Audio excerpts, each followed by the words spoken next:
غنیمت اژدری. تو غنیمت کدام جنگی عزیزم؟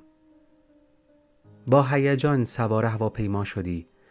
حرکت همه چیز کند شده بود، انگار با دور کند لحظه های آخر زندگیت را نشانت می دادند. حرکت پلک ها را می دیدی، صدا می شنیدی، همه صداها را.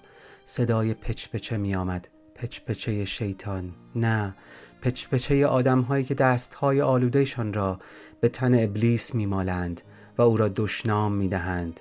تو خوب می دانستی که برخی آدم ها شیطان را ساختند تا پشت سرش پنهان شوند و گناه و جنایت خود را گردن او بیندازند. شیطان نماد پروپاگانداست. شانه هات را بالا انداختی، از بین مسافران گذشتی تا سر جای خودت بنشینی.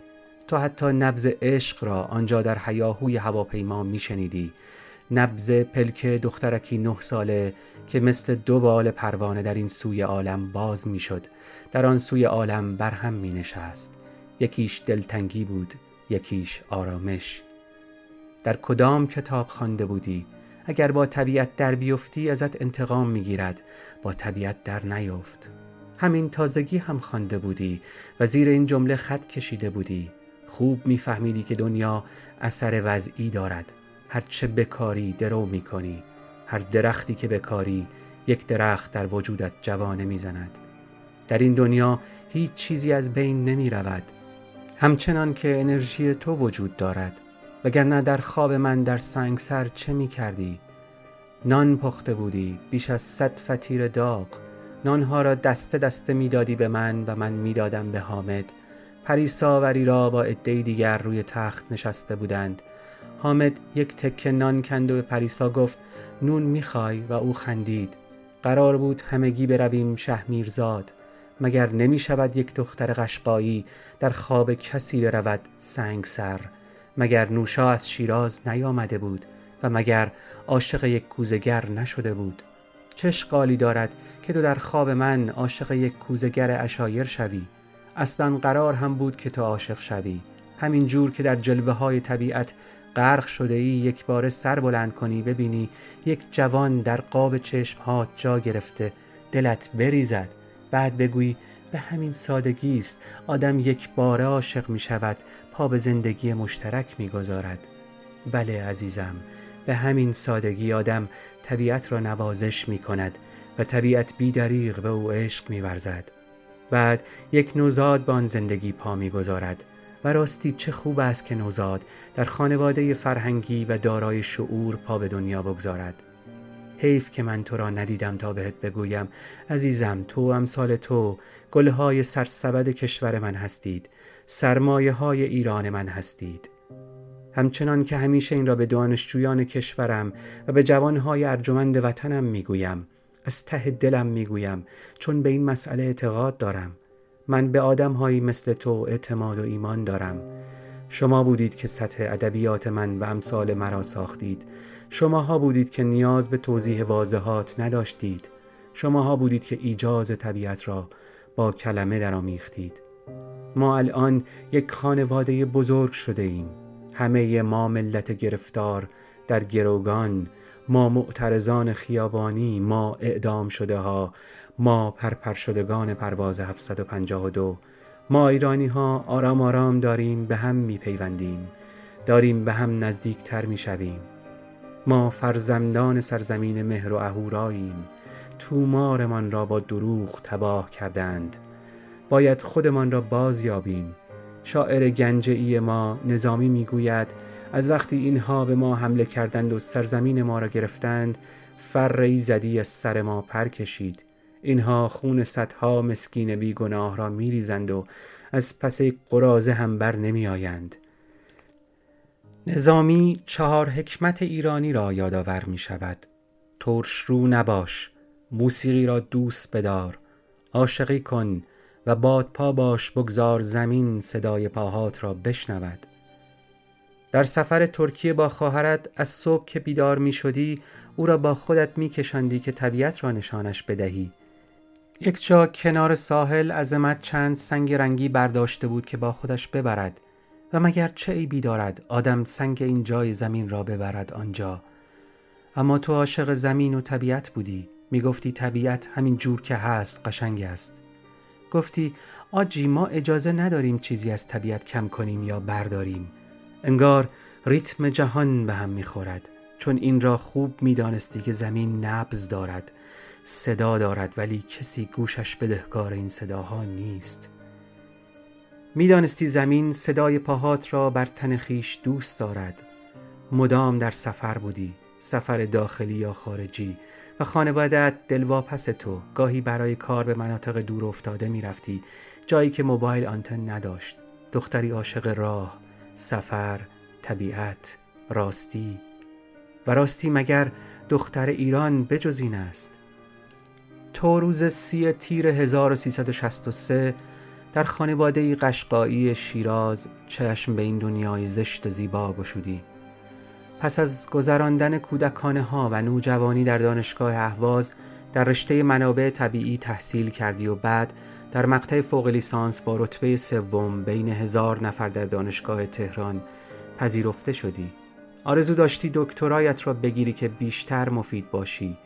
بلند پرواز بودی، چه شبها که خواندی و کار کردی، چه خوشگذرانی ها که از همه چشم پوشیدی و عاقبت بعد از آن همه تلاش در دانشگاه تهران پذیرفته شدی، ولی به دلایل نامشخص حق تو را به دیگری واگذار کردند. این اتفاق تا مدتها تو را عصبانی و دلخسته کرده بود. چرا جای آدم‌ها بی دلیل خرید و فروش می شود؟ چرا برخی آدم‌ها با آرنج راه خود را باز می کنند و دیگران را درد می آورند؟ دل شکستن یعنی چی؟ یعنی قلب آدم ترک بر می دارد. یعنی کسانی حق آدم را بالا می کشند و بعد با وقاحت می خواهند بر سر دیگران راه بروند.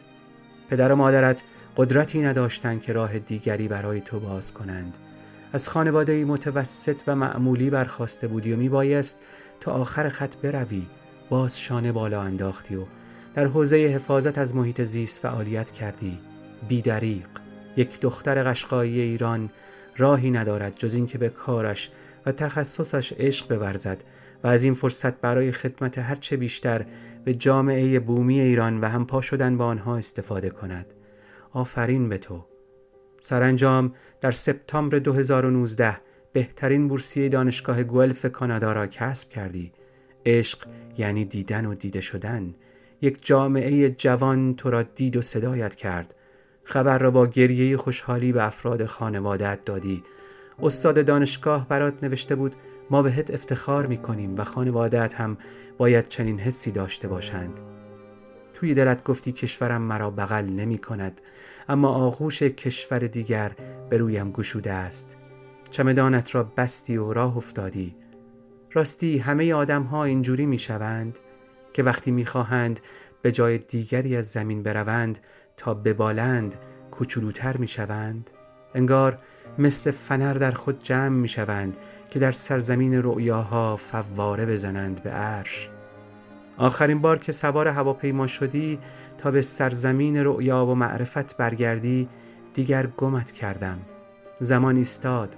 هنوز چند دقیقه از بلند شدن هواپیما نگذشته باز پچ پچ شنیدی.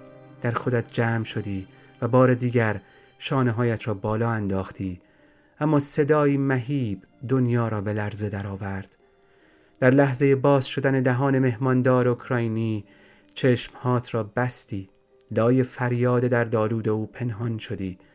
میخواستی خودت را رو این تن کنی؟ شماها 176 نفر پرپر میشدید و ما اینجا 3 شبانه روز پای کامپیوتر قطره قطره خبرها را قورت میدادیم با اشک. بوی دروغ می آمد.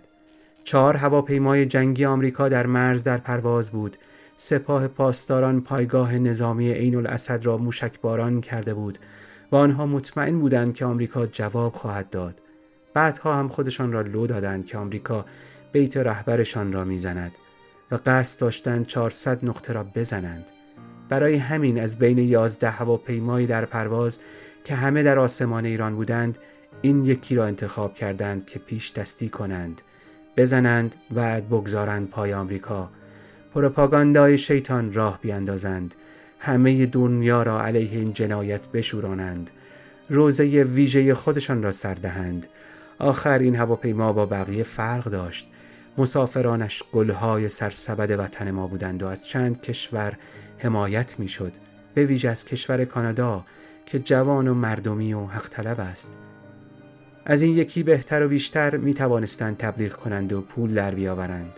هم به اندازه کافی کودک داشت، هم قشر تحصیل کرده و هم تأثیرگذارترین شهادت سازی شکل می گرفت.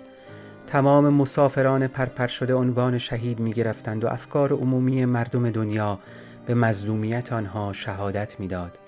با اطمینان انتخاب کردند و زدند. می دانستند که آمریکا جواب موشک‌هایشان را می دهد، اما چنین نشد. آمریکا پاسخی به موشکباران آنها نداد و آنها سنگ رو یخ شدند. برای همین است که جعبه سیاه هواپیما را خوردند و باز دروغ می گویند. این جعبه سیاه توی حلقومشان گیر خواهد کرد، مطمئن باش. خیال می کنند که مردم دنیا دستشان را نخواندند. خیال می کنند امروز آخرین روز دنیاست. میدانی غنیمت عزیزم، اینها هر روز خیال می کنند آخرین روز دنیاست. به همین خاطر است که هر روز از دروغ و کشتار و دزدی باکی ندارند. بلایی که تجاوزگران در 1400 سال سر مردم ایران آوردند، اینها یک جا به نمایش گذاشتند. زندگی ما در طول این 40 سال یک صحنه از این نمایش بود.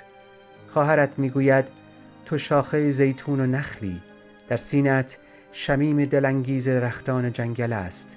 تو به بلوط‌های زاگرس عشق می‌ورزیدی، دختری به رنگ آتش، دختری به شکل باد، دختری ریزمیزه اما بلند همت، با چشم‌های شاد که زندگی را آسان گرفته بودی، آینه‌ای برابر دوران، دختری که از کلامت و لباست نخل بلند لهجه قشقایی در جهان جان گرفته بود.